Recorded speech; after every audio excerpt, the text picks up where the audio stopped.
শাকিবের জীবনের সবচেয়ে বড় দুর্যোগটা আসে চিত্রনায়িকা বুবলিকে কেন্দ্র করে। তার সাথে অধিক মেলামেশার কারণেই সন্তান নিয়ে মিডিয়ার সামনে উপস্থিত হন অপু বিশ্বাস। অপুর একাধিক বারণ সত্ত্বেও বুবলির সাথে একের পর এক ছবি শাকিব করেই যাচ্ছেন। এমনকি রংবাজ ছবির শুটিংকে কেন্দ্র করে তারা দুইজন এখন সুইজারল্যান্ড ও ইতালিতে ব্যস্ত আছেন।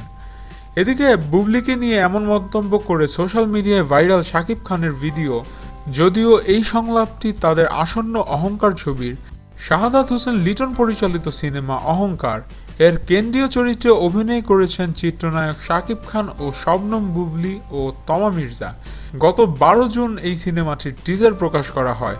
1 মিনিট 41 সেকেন্ডের এই টিজারে বুবলিকে একজন অহংকারী মেয়ের চরিত্রে দেখা যায়।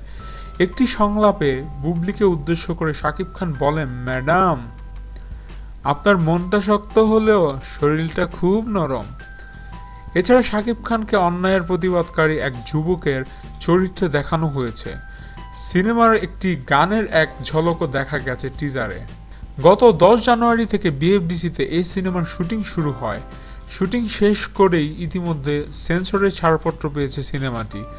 অহংকার সিনেমার চিত্রনাট্য লেখক পরিচালক শাহাদাত হোসেন লিটন। এতে মোট 5টি গান রয়েছে। শাকিব, বুবলি, তমা ছাড়াও সিনেমাতে আরও অভিনয় করেছেন আফজাল শরীফ ও চিকন আলী প্রমুখ। আপনাদের মতামত কি এই সিনেমা নিয়ে আর শাকিব খানকে নিয়ে?